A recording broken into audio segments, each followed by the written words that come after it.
Hashtag Game Freak lied is what people said on Twitter. And I think they jumped the gun a little bit.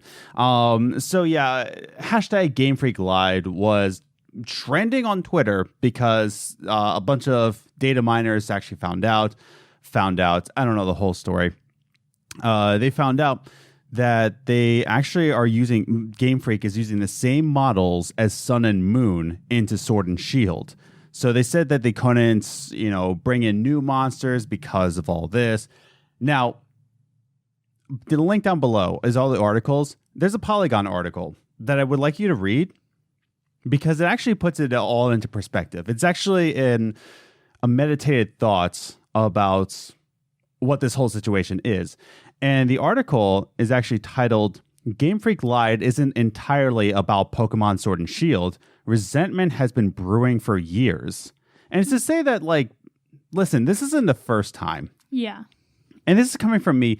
The last Pokemon game I ever played, I'm not kidding you, was Pokemon Crystal. That was the last Pokemon game I played. And I'm not trying to say I grew out of Pokemon. I'm trying to say that, I haven't been keeping up with it. Yeah. And the only time I've been keeping up with it was Sword and Shield. That looked really interesting. Yeah. And now I have a Switch. I would like to play it. But the whole article kind of puts everything in perspective, saying that Game Freak has lied about this. They have frustrated players. Arlo on YouTube actually makes a really good point, is that Pokemon, I don't know if you know this, Liz, it's actually the highest grossing entertainment medium of all entertainment IPs. Wow. Ever. Wow. It's number one. The billions and billions of dollars, probably trillions. Wow. I believe that. And they can't come up with a new mechanic, new games. They have the money. They have the resources to make this a fantastic, nice flowing game because it's Pokemon. Sorry, we can't find new monsters. Now, the article also states the interviews that everybody's interpreting to say that it's saying that listen, you're nitpicking, you're cherry picking on what you want to hear. Nice, if you heard that. Yep, they did. Again, we're on Main Street right here. I think this is a stupid idea to put it on this wall. Oops. Go, Adam. High five. Anyways, but it puts it kind of in perspective to say that, listen, this isn't the first time, and maybe we should calm down. Now, I want to read this quote from the article, and I think this is where they lost me in this, but I think they have a valid point. It says, then again, who would want to throw themselves in the proverbial wolves when everyone is angry? Game Freak is the latest victim in an ongoing war between video game fans and the people who make their entertainment. It is also perhaps the most egregious target so far. There's something jarring about seeing such raw vitriol spewed towards a children's game whose mascot is a cute yellow rodent.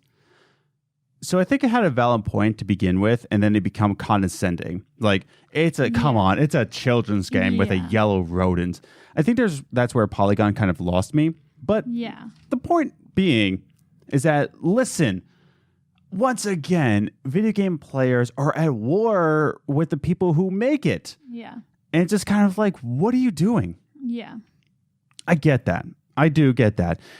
Because we do live in such a negative atmosphere that everything is wrong. We've been talking about Fallout 76 and everything's wrong about that. And it is kind of frustrating to live in this time. Mm-hmm. What do you think about this quote? I understand both sides. Mm-hmm. I understand, on the fan side, that Game Freak lied. They're not doing what they said they were going to do. Yeah. And people, put money out for these games expecting it to be one thing. Yeah. And ends up not being what they were told it was going to be. Right. But then I also understand the side of Game Freak and where Polygon's coming from. It's y'all are overreacting. It's a game meant to just enjoy. It's not, it doesn't need to be any specific way, So I understand both sides. I do. And I do understand we do live in a society right now where everyone's opinion needs to be heard. Because if this game came out when we were 10 years old, we don't care. It's a game. It's a new game and we want it. And that's the thing. They're saying, it's a children's game. it's not really, because Pokemon came out when we were little and now we're adults. We grew up with Pokemon. Yeah. You know, so yeah, it can be for kids, but it's also still for the people who were kids when it came out. And that's, like I said, I think it becomes condescending. Yeah. To say, like, come on, Polygon. Like, get off your high horse. Yeah, like. But again, I think Polygon makes some valid points in this article. It's actually a very excellent read. I'll have it linked down below, both if you're listening to this on iTunes or watching this on YouTube. Anywhere, I think it's a very interesting read. And it does put the whole thing in perspective. I myself am not that big of a Pokemon fan anymore. No. So I'm not going to claim that like Game Freak has lied to me before, but it's actually pretty interesting what this whole thing has become. And I like how they said, like, this is just an ongoing war. This is the most egregious target. And because it's Pokemon, like, we're putting this all intention. And the fact that hashtag Game Freak lied was trending on Twitter. Yeah. And the thing with NBA 2K20, like fix NBA 2K20, was also trending on Twitter. That, I think, was valid because NBA 2K20 was also a garbage fire, but, you know, that's just for me to say. Anyway. So, yeah, I want to hear your thoughts also. Like, if you're watching this on YouTube, definitely comment down below. What are your thoughts about all these news articles? Hideo Kojima, do you think that he was right in saying that? Do you think that Americans only like FPSs, or, you know, we don't have the artistic sensibility? Also, if you live in Germany, you could give your thoughts about Americans. I don't know. Number 2, Fallout 76. Was Bethesda in the right? Was it in the wrong? What do you think about the whole situation? Are you playing Fallout 76? I'm probably not going to play it until Wastelanders comes out. That's just how I play things. I'm not really a multiplayer game kind of guy. And finally, like Game Freak lied. Read the article and give your thoughts about it in the comments down below.